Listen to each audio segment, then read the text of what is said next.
Hello, good morning friends and welcome viewers.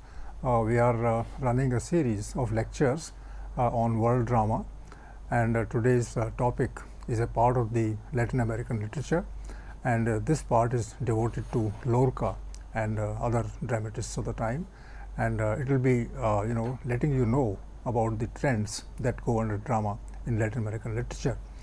Now for this lecture we have the expert Dr. Payal Nagpal, who teaches English in Janaki Devi Memorial College, Delhi University, and she has worked extensively on European drama and drama in general. She has one or two books also to her credit for discussions on world drama and Indian drama. And today's topic of the lecture that she will give us is Lorca, the Voice of Humanity. And you will know about the author, you will know about the trend to which he belonged, you will know about the state of affairs that was there at the time he addressed questions of life in his plays.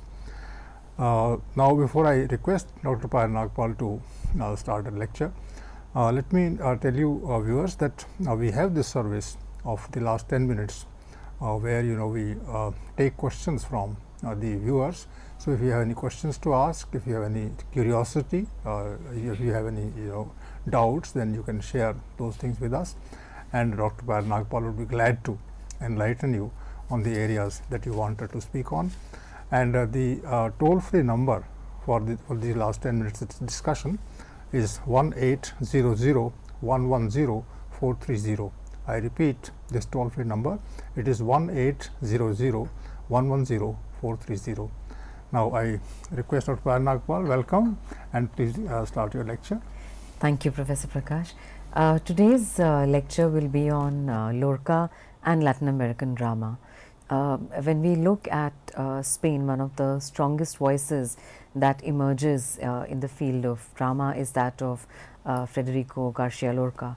And before we actually have a discussion on the kind of plays that Lorca had written and the impact of these plays also on the Latin American tradition, we will briefly discuss what the term Latin America, which is a term that encompasses so many countries, what does it really speaking mean? So, if you look at it in terms of geographical boundaries, the boundaries are, so to say, clearly divided very clearly, but as Susnigdha Day has pointed out that there are places like Cuba, Dominican Republic, Puerto Rico that are part of that in the Caribbean, but are also part of what we can call the Hispanic tradition. And further, when we look at Latin American literature, we should be well aware that the two languages that greatly influenced Latin American literature were Spanish and Portuguese. In fact, more Spanish than Portuguese. So, in fact, it's widely believed, and as Day also points out, that Christopher Columbus wrote a chronicle in Spanish, and there is also then Pedro Camina, who accompanied Cabral, and he wrote in Portuguese, and which is why Brazilian literature particularly is greatly influenced by this language. So, that is Portuguese. When we are therefore talking about Latin American literature, as they says, we are referring to the Spanish language literature of the new continent. So, for any discussion of drama that has to happen in the context of Latin America, it's also interesting to see what's happening in the context of the Spanish tradition, and how is it that this translates into different kinds of modes and methodologies in the context of Latin America. So, if you look at the Spanish playwright Federico Garcia Lorca, the dates are from 1898 to 1936. And Lorca lived through the Second Republic and the regime of General Franco, and it is very interesting to mark how his most acclaimed plays actually belong to this period. So, Lorca is actually Lorca also travels, and on the one hand is very close to the Andalusian traditions that are there, and the whole idea of the folklore, the context of the peasantry, these images are very well sketched out in his plays. And then we have in the context of travel, for instance, how Lorca travels actually extensively and goes to New York in 1929. And 1929 is interesting because that's the time of the financial crisis. And so these are issues that are not unfamiliar to Lorca. Lorca also travels to Cuba and is also the director of a traveling theatre, which means that Lorca would have been familiar not only with the native folk traditions, but was also familiar with what was happening in America, what was happening in Europe. But most of all, Lorca was well aware of the impact of theatre on the common people, because for Lorca to take on the directorship of a traveling theatre troupe clearly indicates that he understood that there are complex issues in society that can well be explained through the mode of theatre. And again, right through the years of General Franco and the Spanish Civil War, we have some of the best writing by Lorca. And in fact, the initial plays by Lorca are very different, but Lorca is well known for plays like Blood Wedding, Germain, The House of Bernarda Alba. So if you look at a play like Blood Wedding, the year is 1933, and it's also interesting that in 1933, after the first performance of Blood Wedding, Lorca also goes to Argentina, and there is a reading, a partial reading of Germain that happens in Argentina, because the play is not complete. So the play is completed finally in 1934 when Germain is performed. So this idea also, something that's extremely popular today, the idea of reading plays, and the reading itself being a performance, was quite prevalent as far as Lorca is concerned. So and of course it is in 1936 that Lorca was murdered, because Lorca decided to continue to stay despite the regime that was there. And in 1936 itself, he had completed The House of Bernarda Alba, which was finally performed in 1945 in Buenos Aires. So we can see that there is a constant interaction that's happening between Spain, representatives from there, and the Latin American culture. And so it's obvious that any kind of literary tradition, and especially the tradition of drama, that would have flowered in Latin America would have had its roots in the kind of plays that the Spanish playwrights had come up with.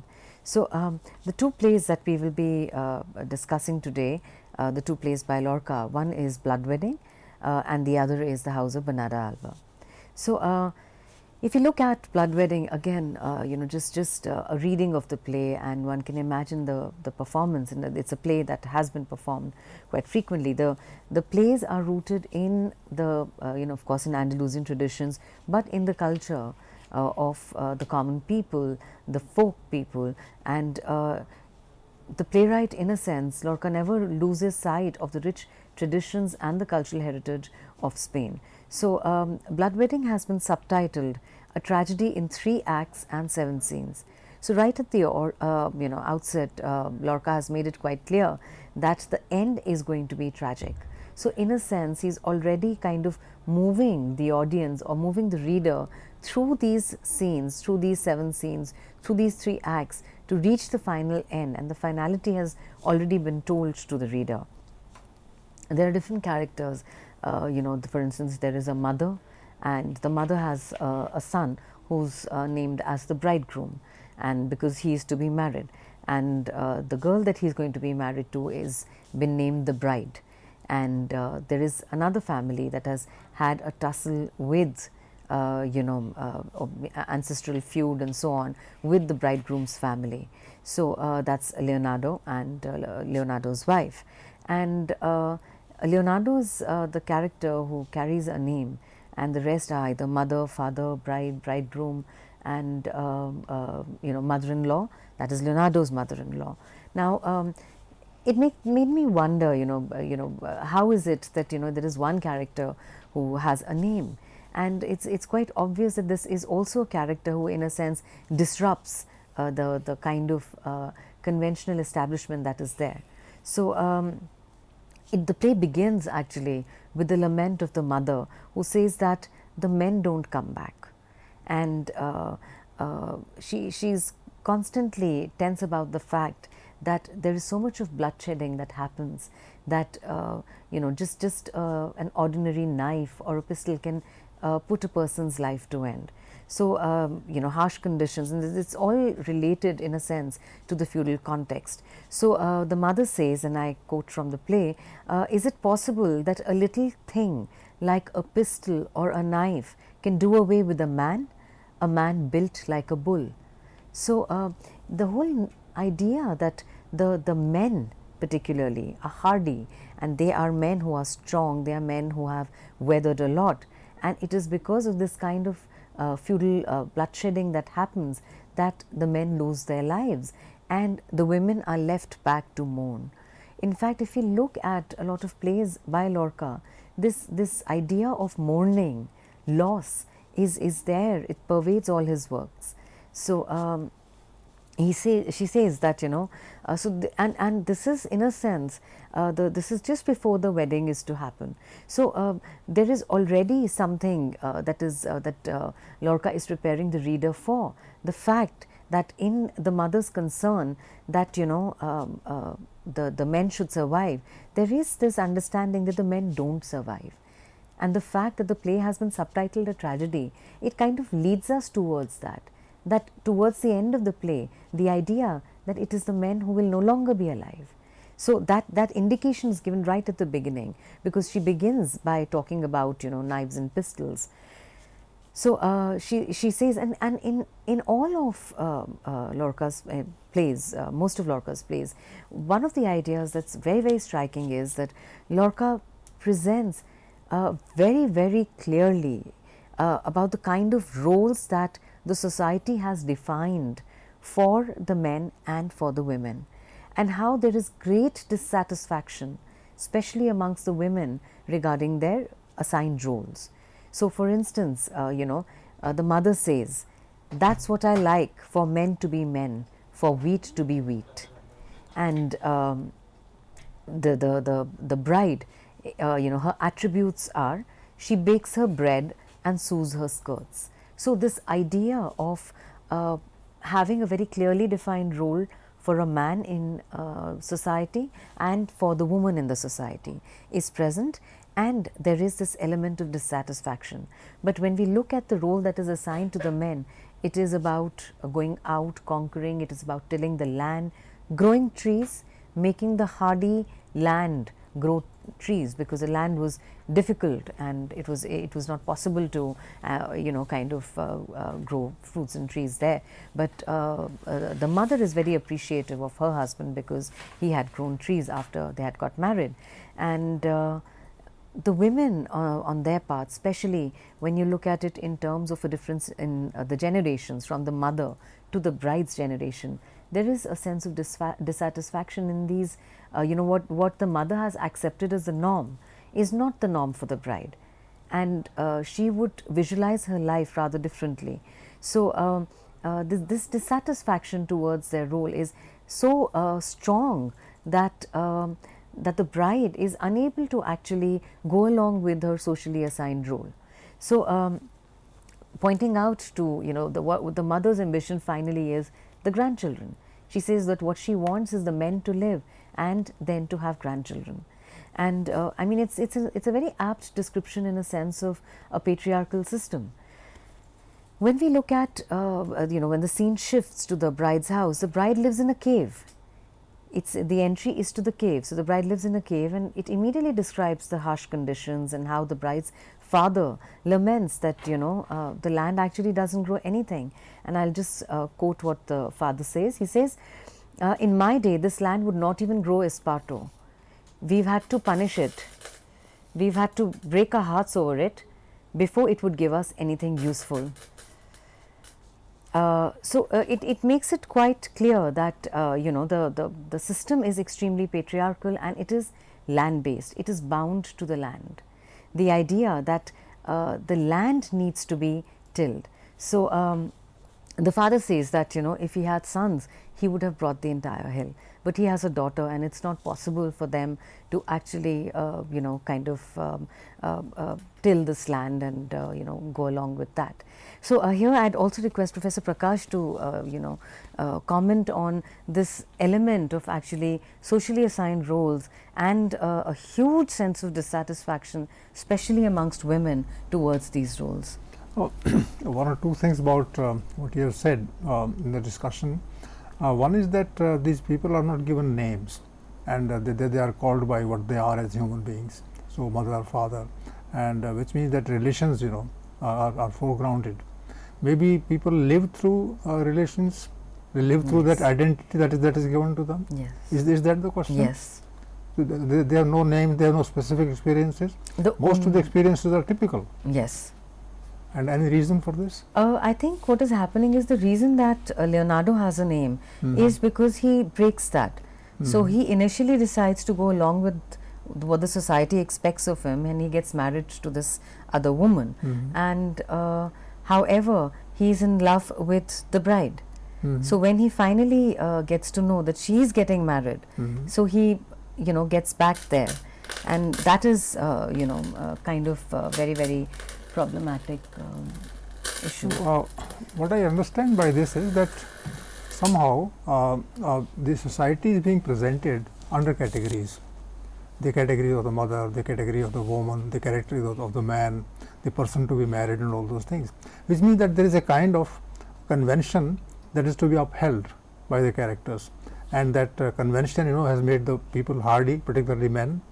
And men would be bulls, men would be able to work, slog, and when they don't come back, then they'll be missed, and there'll be kind of vacuum, which means the conditions that Lorca has chosen are very harsh conditions in society. And he's maybe critiquing the social life through these conditions. Is that the case?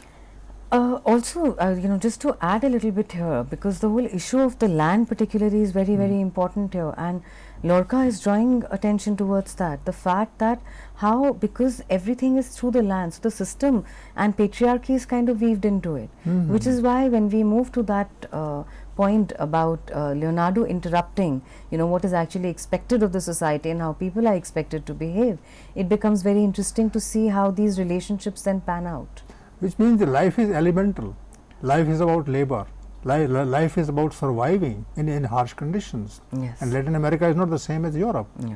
And there is a big gap between Lorca, the person who belonged to Europe, and the person who came here, and he got a kind of shock of existence here. And here he saw a different plane of reality, a different plane of life. Yes. That's what strikes me. How do you respond to this? Absolutely, and it is because of that, and because the land is the way it is, so it becomes very important to understand how the men perform, because for them it is tilling the land, growing the trees there, that becomes important, and the women are all expected to stay back, embroider. This whole thing about embroidering is very, very significant. It's not done just in jest, but this is a chore that the women were expected to perform. So I will just read out another quote from the play, where the father says that he says about his daughter, he says she gets up at 3 and is busy frying men's breakfast. She has a still tongue in her head. She is soft as wool, does embroidery, and can cut through a rope with her teeth. Well, both the difficult part and the simple part, the soft part and the hard part, these two are so well mingled. Yes, and the idea is that here is this woman, the perfect woman is somebody who is, of course, to get up early, make the breakfast. She has a still tongue in her head, so she is not supposed to react to what is happening around her. She is soft as wool, yet she can cut through a rope with her teeth. Now, this kind of grit is required because the land is such that if the women do not have this kind of grit, they are not going to be able to conduct their lives and have families and raise children. So, that kind of grit is important. You mean there is a kind of assumption for women that they are supposed to be soft, but when the person sees them, when Lorca appreciates them, then he appreciates their grit. He appreciates their grit, and at the same time what is also important is that where this grit is necessity to kind of conduct the family, but this grit is part of the women's personality. Which means the middle class kind of idea of women and men is not there. both are fighting the difficulties posed by society and nature, and they are coexisting as in some kind of a harmony and whatever, which is not easy to achieve. I don't know if it's harmony, but the idea is that in a hardy society of this sort, where land is a huge issue, the roles of the men and women are very clearly defined, and the women are hugely, because the men are always going out and they have access to other women. That's a point that's always made clear in most of Lorca's plays. But the women are expected to hold fort. So the grit is primarily related to that. Family is in the control of whom? Men or women? The men. Men. The men. When women When the men are around, it is the men. But when the men are not around, then it is the women. And men are not around, in fact. The men are not around, in fact. That's true. But the men are not around again. It's a fallout of a feudal culture. Yes. So once they go out, they don't come back, as the mother laments. yes. So when we look at what the mother says about the sons, and she says that, let them stay alive, that's all. And so it is actually Leonardo and the bride's past relationship that really intervenes in the scheme of things, and which is why this turns out to be not just any wedding, but a blood wedding. So interesting devices at the level of aesthetics are used in the play. There are songs by these young girls, and how that's a kind of prelude to the marriage. And the mother, however, of course, hates Leonardo, because there is this family feud, which of course reinvents itself now in new form. Please enlighten on one more point. You said that when the next generation comes, things have changed. It is not the same repetition or replication of what the old generation did. Yes. What exactly is So that? actually, for the mother, it's a norm. These socially assigned roles and socially defined roles is a norm for the mother, but it's not a norm for the bride. So which is why she has the grit to actually resist all this, and she elopes with Leonardo, and that is what leads to the bloodbath. And which the mother would never think of, what the bride is doing. Probably. Which means that change is taking place somewhere in society. Yes. It's not there in front of these people, but somehow the new generation that comes will take to a different kind of a role. Yes. So change is taking place in the society, and the change is being resisted in a very big way. And the change is coming from the women. I see. And this change is practically being just totally thrown out. So for instance, the mother says that, she says Leonardo actually comes down from his great grandfather, who started off by killing. So this is a totally feudal sort of a society, and the whole issue about how women bear it all. So she says herself, she says that, you see how I am, don't I seem mad to you? That's the madness that comes from not screaming out all that is bursting in my breast. Inside me I have a scream always training to break out, so I have to bear it down and wrap it tight in my shawl. And her dream remains to have a family, her dream remains to have grandchildren, and this entire scheme of things, that's a pattern that the society has developed, is totally done away with by the bride, who elopes with Leonardo, because her feelings, she compares the bridegroom to cold water, but it is Leonardo for whom she has feelings, and much as she wants to resist this step, she goes ahead and takes the step, and in a sense rejects the entire patriarchal design and the patriarchal expectation, where she is expected to kind of stay back Will in she marriage. get fulfillment out of this, this kind of elopement and breaking the norms of marriage? I think what Lorca is suggesting is it's not so much about solutions and where these women reach. I think it's that moment about the courage and which arises from a huge dissatisfaction that women like the bride have. When we move to the next play, The House of Bernarda Alba, so Adela over there, the kind of dissatisfaction that they have with the system, that is what gives them the courage to actually take this step. Of course, it doesn't lead anywhere, because both men, they end up in a bloodbath, and the wedding ends with the bodies of these two men being brought in, and the mother and the bride are the survivors. So that is quite interesting. Yes. There is a kind of violence which is senseless violence, in which men indulge, and when it comes to women, then they try to come out of it and create this new world. Yes. If that is possible. If that is possible. And what's very interesting here is that Lorca, I think in each play, gives a lot of voice to the common people. And so, for instance, they are the woodcutters. The woodcutters say that, you have to follow your feeling. They were right to run away. The woodcutters, especially the second woodcutter, supports the decision of Leonardo and the bride to actually elope from, the marriage. And so one of them says that, blood that sees the light of day is drunk up by the earth. So be it. Better dead and drained of blood than alive and have it rotting. That what is the point in continuing in stale custom? What is important is to abandon stale custom and to move right ahead. So, and in this very play, there is a section that is allocated to the moon because they have eloped at night. So, the presence of the moon is very interesting.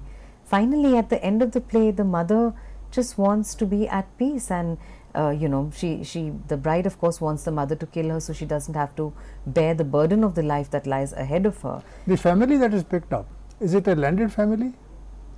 It is landed, but in the case of the bridegroom, the situation is better. But in the case of the bride, she lives in a cave, and the land around the cave is not land that can be tilled easily. But it belongs to them? Yes. Which means woodcutter is different category. The woodcutter is a different category. I see. The woodcutter is a different category. So, well, viewers, we come to the end of the first part, and in this part, Dr. Nagpal has presented Lorca's famous play, Blood Wedding, and he has shown that there are categories, and these categories have to be represented by characters, and that the categories will work, not individuals. And there is a new kind of a play, and Latin America has such figures to offer for the stage to work on, to present. And now that we are at the end of the first part of the lecture, in the second part we will pursue these questions further, and we will take up other questions also. Thank you, Dr. Nagpal, and thanks.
Welcome back, viewers, to the second part of this lecture, and we have discussed Lorca already with respect to one play, and that was done in depth, and now we have rest of Lorca plus one or two more playwrights, and let's have a discussion from Dr. Parnagpal.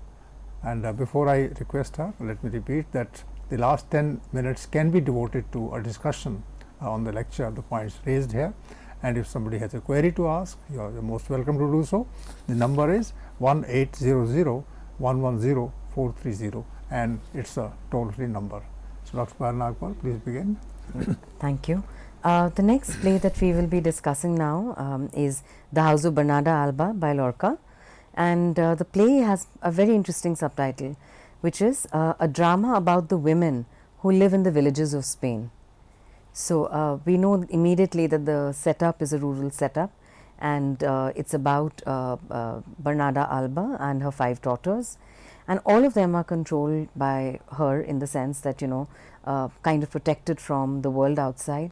In the list of the characters, you know, the age of the 5 daughters, starting from the eldest Angustias, who's about 39, right down to Adela, who's 20, is given. So, it's a world which is again a very disturbing world as far as the women are concerned, because on the one hand it's a small provincial society, so the constant presence of the neighbors and the neighbors who are looking and watching Bernarda Alba's house and are looking out for what the women are doing is there. So, which of course in the play has also been called as a scandalmongering, and it's a world where the men present themselves at the balcony of the houses to kind of you know, pursue a particular woman that they are interested in to get married to. More than anything else, again, a theme that we had discussed in the Blood Wedding about socially assigned roles and about the women being hugely dissatisfied with it, especially the women of the new generation. So, we are still talking about 1930s, this is 1936. So, again we have Adela, who totally refuses to toe the line, and in fact, as towards the end of the plays, you know, she mentions that this is how she breaks the tyrant's rod. The you know, the way in which the mother tries to control them is something that they resist. So, and it's a world where the men marry primarily for money.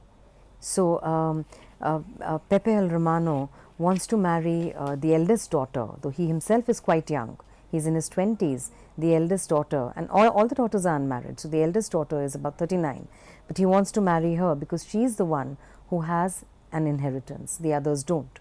So, Magdalena, again, you know, another of Bernarda Alba's daughters, she was in love with a man who has farm blood, so to say, and so just when he was going to kind of come to the balcony to meet Magdalena, Bernarda Alba had asked him not to. So, he of course ended up getting married to another woman, and of course one who had more money than she did. Adela, who's absolutely in love with you know, Pepe el Romano, and would you know, stand there exposing herself, waiting for Romano to actually come to her balcony from her sisters. So, and the whole idea of women who pursue their passion, they are treated brutally by the society. So, the play actually begins with a death and it ends with a death. So, and as it begins with a death, Bernarda Alba clearly states that, you know, 8 years of mourning, spent time embroidering. So, this idea of embroidering is again taken up here, something that we've already discussed in the Blood Wedding. So, they have to spend all their time embroidering, you know, satin and so on, attaching lace to it. So, she says, Bernarda Alba says, that's what being a woman is all about. So, one of the chores that a woman was constantly expected to perform was that of embroidery. So, Magdalena of course resists this. She says that she is now old enough, knows that she is not going to get married. So, she says, and I quote this from the play, I know I will not get married. I'd rather carry sacks to the mill. Anything rather than sit in the dark room day after day. So, these are very, very shown to be very dark, desolate lives. But it's not as if these women are desolate in their minds. They are women who have desire, they are women who have a thinking mind, they are women who want to pursue their passion. So Bernarda Alba, of course, strongly, like the mother in Blood Wedding, strongly believes in the roles that are meant for men and the roles that are meant for women. So she says, a needle and thread for females, mule and whip for the man. That's the way of it for people born into a certain position in life. So the women are all expected to stay back and simply use the needle and thread. It is a man who will go out and wield the whip. Again, like Blood Wedding, where there are sections where there are these young girls who are singing, there is a section devoted to the woodcutters and so on. Similarly, there is the servant in the house, Poncia. She has a very, very well etched out role, and she, in a sense, is like the eyes and the ears of the house. So she knows what the neighbors are watching, who the neighbors are watching, what they are thinking, and at the same time she has huge loyalties towards the household and is able to forewarn Bernarda Alba that something serious is happening. Bernarda Alba, on her part, likes to maintain the feudal distinction between being the owner of the house and Poncia, somebody who's an employee who's working for her. So this is again, Poncia in her own way continues to kind of make holes into this rubric that the society has created. So we have other characters, women characters like Adelaida, who is not allowed to be kind of go out by her young man, so to say, obviously the man that she is going to be married to. So it is said that she used to be always laughing. Now she does not even put powder on her face. So at the ceremony that begins right at the beginning of the play, Adelaida is missing, and everybody says that it is because the man does not allow her to come out. And of course, the whole idea that her father was a philanderer who finally ended up marrying Adelaida's mother, and another daughter, Martirio, says that history repeats itself, and like the mother and grandmother, she too might be wife to one who fathered her. So we see that these are very disturbing insights that these young women have into the world around them. The fact that they understand the society that they are a part of, that it is a hugely patriarchal society that only kind of gives them no space, not even a very narrow space where they can express themselves. There is also the figure of the mad grandmother, Maria Josepha, and it's very interesting what she says. She constantly talks about, in her delirium, she constantly talks about marriage and how she wants to get married, and she says, I hate the sight of these spinster women dying to get married. The fact that it cannot be a reality for these women, because there is nobody of the same blood who's going to come and marry them. The person who's there now is Pepe Romano, and Pepe Romano is somebody who's going to get married for the money to Angastias. So Poncia describes this situation very well. She's a servant woman, and her insight is extremely mature. She says, a fortnight after the wedding, the man moves from the bed to the table, and from the table to the local bar.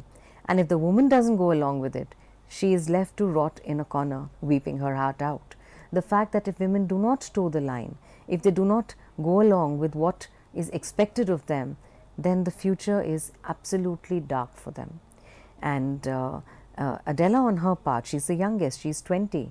She resists all this, and she says that, so everybody thinks that Pepe Romano goes home after meeting Angastias, but actually he stops by at Adela's balcony and he meets Adela. So she says that I don't want my body to molder like yours. My body is my own, to do as I like with. So the youngest one, and the fact that all this is coming from the youngest one is interesting, because it also shows us the change is coming from the youth in that sense. So here again, when Amelia says the worst punishment is to be born a woman, she is 27 years old, and she says that it is a punishment for her to be born a woman. So here again, I'd request Professor Prakash to talk a little bit about what he thinks about this play. Once again, I would say that the play doesn't have a view of the culture that is at that time there, because perhaps there is no culture. There is no middle class, it seems. There are people in their homes, and they have some money. That money also may be surviving in the name of the women, and who will carry that money to the man whom they marry. Right. So that's the kind of dowry that women have, but they don't have any claim on that money, because they always embroider. They always sit back at home, and they want to run away from this. That's the good part. And Lorca seems to be understanding this kind of conflict in the interest of men and women. That shows us a society which is completely un-European. This is a society which is rather like Asia,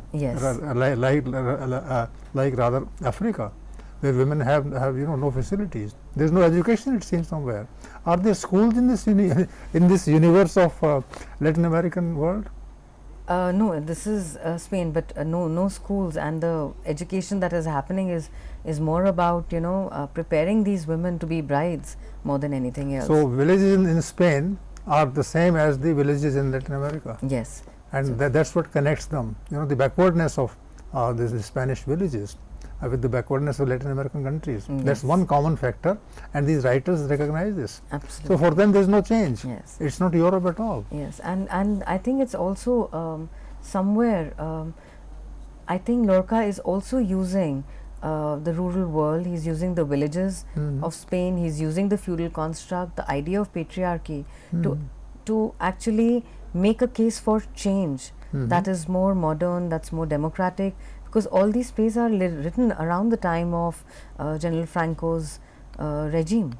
So who would not allow any kind of change to occur. So I think we also need to look at these plays as statements that are also as metaphors for a radical change, speaking for a radical change, and that is being done by talking and focusing primarily on patriarchy. Is this opinion about Franco or whatever the regime is being expressed by some characters directly or through symbols? Not in this. So what about symbols? In symbols, I think it's the kind of aggression, the kind of violence that is being shown. I mean, a play like Blood Wedding, See the very title. Or The House of Bernarda Alba. So, family, wedding, all these ideas. So, the violence that is inherent, I think. No, in fact, I was looking at this subtitle that you quoted. The subtitle was a drama about women who live in the villages of Spain. Yes. So, it's about women, it's not about men. That shows the sympathy of the author. And it's about villages of Spain, not the cities of Spain or small towns of Spain. And I think if you have to connect it to General Franco's policies, the one thing that is clearly there is that the patriarch has failed. The patriarch has totally passed down a culture of violence, and I think this is exactly what was happening in Spain at that time. So, when you refer to this, then I start thinking of the Spanish Civil War. Yes. In which lots of writers went from different countries of Europe and fought there on the side of the Democrats. Yes, in so fact, is that kind of a thing. And it's the exact period. That's what I mentioned right at the beginning. That these are plays about 1936, written from 1933 to about 1936. So exactly this around country, that I time. think, 200 years behind the rest of Europe. In fact, the end to this play is also extremely disturbing because Adela, who feels that this place, the house that she stays in, has sounded like a prison long enough, and so she, when the mother finds out that Adela is actually seeing Pepe Romano, and she calls her a harlot and so on, she takes out the gun and fires a shot. So Adela thinks that probably Pepe Romano's been shot, and so she goes and she kills herself. And the play ends with Bernarda Alba saying that my daughter died immaculate, carry her to the room and dress her as if she were a virgin. She died a virgin, because the neighbors are a constant presence, a constant nagging presence in the play. So for now, Bernarda Alba to show that she had died a virgin becomes a very, very important aspect. So it's very interesting when we actually move to the next play, and I'd like to talk a little bit about that. Please do. Because we have the Argentinian-born and Chilean playwright Ariel Dorfman, and was born in 1942. So this is we're talking about a modern present day playwright, And a very, very popular play that's also been adapted into a film is Death in the Maiden. So he's also written 2 more plays, Widows and Reader. So these are plays again that were Death in the Maiden was there was a reading that had happened in London in 1990, and it was performed for the first time in Chile in 1991. And the play has 3 characters: Paulina Escobar, her husband Gerardo, and there is a Dr. Roberto Miranda. And like Lorca, who talks about his best plays around the time of General Franco, we have Dorfman, who writes this play that talks about the dictatorship of General Pinochet. And so the play is about surviving the dictatorship of General Pinochet. Dorf himself was Ariel Dorfman was himself in exile at the time, and Chile became democratic in 1990. And at that time also General Pinochet was still in command of the armed forces. So so his dictatorship was followed by Patricio Aylwin, and there was a commission that was established at that time called the Rettig Commission to look into the crimes that were committed during the dictatorship. And the decision that was taken was that no names would be taken, and people would not be punished for their crimes. But the idea was for the Chilean people to come to terms with crimes that had been perpetrated. So because this play comes in 1991, when the dictatorship is over, so it's probably relatively easier in that sense for Dorfman to talk about it directly compared to Lorca many years before, who talks about it in very different terms. In fact, there's a very interesting instruction that is given at the beginning of the play, and I'd read that out. Dorfman says, "The time is the present, and the place a country that is probably Chile, but could be any country that has given itself a democratic government just after a long period of dictatorship." If we look at the plot is very simple. We have Paulina and Gerardo. Now Paulina is battling some issues which we do not know at the beginning of the play. Gerardo has been asked by the president to actually be part of a commission that is going to interview people who committed the crimes, so that these crimes can be exposed even if the perpetrators are not punished. So Roberto Miranda suddenly appears from nowhere. He just kind of helps Gerardo, gives him a lift, and Paulina realizes that he's the man who was one of the rapists, and so she kind of decides to make Roberto Miranda confess. So when he comes to their house, she ties him up and she makes him confess. And the play actually takes us through various things that Paulina does, her conversations with Gerardo, how he tries to mediate, because he's also a human rights person. He tries to mediate between Roberto and Paulina and tries to tell her that, as people who are involved with human rights, she should not be punishing Roberto. But her release is in the confession. Now, this is the plot, but there is a beautiful afterword that Ariel Dorfman has written, and he talks about this. He says that as a citizen and artist, it was his responsibility in 1991 to talk about these issues.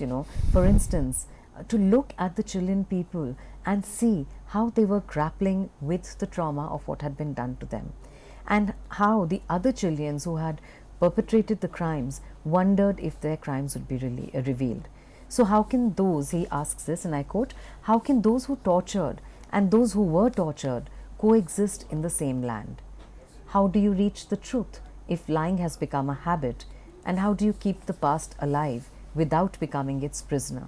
And in fact, one of the things that he constantly tells Paulina is that so much of past is going to suffocate them, that they need to do away with it. Now here Paulina is grappling with her individual past, yet the whole process of the commission that is going to interview the people who perpetrated these crimes is also a way of confronting it. So and for Dorfman, this is also a way of rewriting history, because these are phases that cannot be erased. In fact, through theatre, through drama, through, again, like Lorca, who uses this idea of women and sexuality, Dorfman does the same. He also uses very strongly this idea of sexuality the way Paulina feels when she looks at Roberto Miranda, and she does not know how to deal with this man who has committed the most grave crimes on her.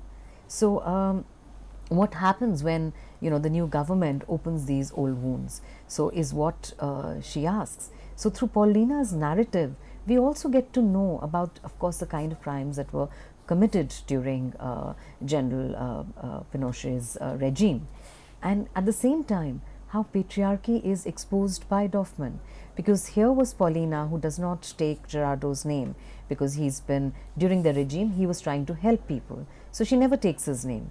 Yet at the same time, when she manages to set herself free from people who trapped her, she goes home only to see that Gerardo is with another woman.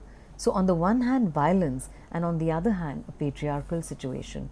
So where this play is more direct, more modern in that sense, but the kind of fine balancing that Ariel Dorfman has done in this play is very difficult to achieve. To talk about how do you how does a society or a civilization really acquire at some kind of collective purging, where the language it talks about problems, but it's not as if a kind of propaganda is being made about the things. So could you compare the two playwrights? One belongs to the past, one sees the violence there, the other has come to the present, but he is haunted by the past. I think in both cases what is happening is that they are grappling with the immediacy of their situation. Lorca with General Franco, and Dorfman with General Pinochet's regime. So both are dealing with that. But what triggers this play for Dorfman is the whole reticommission, the idea that how do you deal with the past? And when you write the history of the people, do you write it truthfully or you don't? Is a question that he is raising. The second writer has not talked about tragedy. The first one talked about tragedy alone, because he has entered the democratic phase. The second writer also talks about tragedy. The tragedy is of a very different kind, because when we talk about Lorca, we are looking at Spanish society, we are looking at a very, very feudal structure.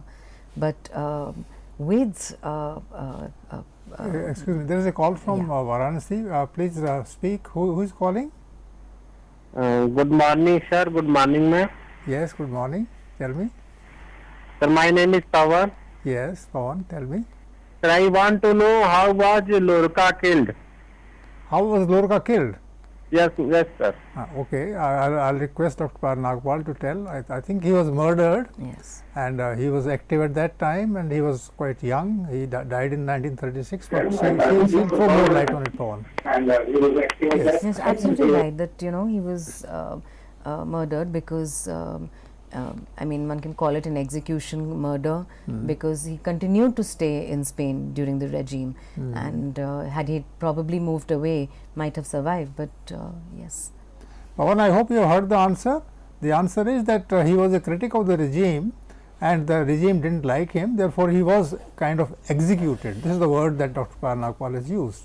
So naturally, if you go against the policies of the state, and you are using your independence to assert yourself as a writer, if you talk about the suffering of the people, and the regime doesn't like it, then certain measures are taken against such a person. So he was killed, in the prime of his literary career, and he was killed because his writing was going to create a dent in the regime. That's what. So Pawan, I hope you got the answer. And now we can, Dr. Nagpal, please conclude. Yes. So when we look at these two playwrights, I'd just like to read out what Paulina says towards the end of the play. She says, "Why does it always have to be people like me who have to sacrifice? Why are we always the ones to make concessions when something has to be conceded?"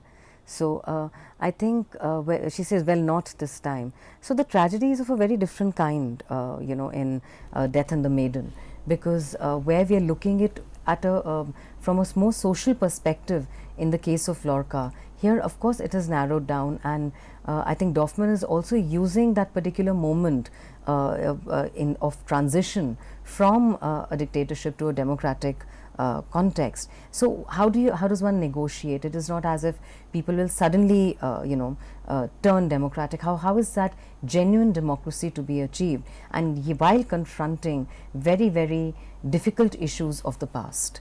So two playwrights, and both playwrights deal with regimes and dictatorships, and the commonality of course being that both of them take recourse to theatre to actually come up with questions and issues that they find hard to deal with. Though of course they both have their very, very different styles of expressing these issues. Well, at the end of the discussion, Dr. Parul Nagpal has pointed out the gap as well as the variance between two writers. One belonged to the period before the Second World War, and the second writer belonged to the present time. He was there till the 90s. And in the first play, and in the first playwright, the concerns were of the feudal kind, and in the second, there is a clash between the feudal reality and the modern reality, which is marked by what can be called democracy, secularism, and problems that occurred in the second part. Those problems were actually an address to the problems in the beginning. So, with these insights offered by Dr. Parul Nagpal for us, which are very which give us a lot of use and adequate knowledge, we come to the end, and I thank Dr. Parul Nagpal for such a lecture. And viewers, you also can think about these questions and come back to these questions through different sources to us. Maybe you can once again ask these questions some other lectures later on. Thank you.